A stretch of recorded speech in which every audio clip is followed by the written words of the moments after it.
नमस्कार फ्रेंड्स, मु पीके आपण को स्वागत करुच्ची पीके भाई न्यूज यूट्यूब चैनल को। मासक भितर 8 लाख नुआ हिताधिकारी नुआ राशन कार्ड पाइबे। तो ए नहीं कौन बड़ अपडेट अच्छी चलतु जानवा वीडियो माध्यम ता पूर्वर चैनल नुआ थिले एबे पीके भाई न्यूज यूट्यूब चैनल को सब्सक्राइब करी साइट रे थिबा बेल आइकन को प्रेस कर दियंतु, जा फल राज्य केंद्र सरकार तरफ आसुथिबा समस्त योजनार अपडेट ए चैनल माध्यम रे आपण माने पाई परिबे। एबे चलंतु जा संपूर्ण वीडियो ऊपर को देखंतो। मासे भितर नुआ हिताधिकारी राशन कार्ड पाइबे। एने खाद्य जुगाण खाउटी कल्याण मंत्री कृष्ण चंद्र पात्र सूचना देइचंती। से कहिचंती प्राय 8 लाख नुआ हिताधिकारी नुआ राशन कार्ड पाई पारंती।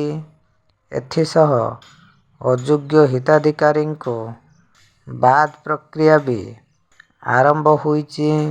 वर्तमान केवाईसी अपडेट करा जाउची एवं राज्य रे 14,50,000 मृत हिताधिकारी नाम रे राशन हड़प हेउथिला। खाद्य जुगाण और खाउटी कल्याण विभाग पक्षरु से सबु हिताधिकारी को चिन्हट करा जाइछि।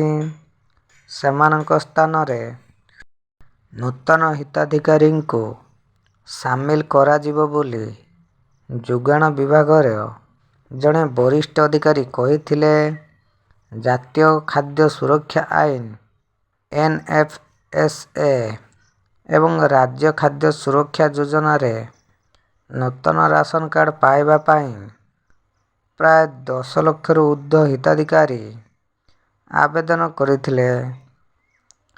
तो बड़ अपडेट मुताबक जो माने नुआ आवेदन करथिले सेमानकर राशन कार्ड मासे भितर जाकि मिलवा को जाउची बोली जहाँ अपडेट आसी जाइए।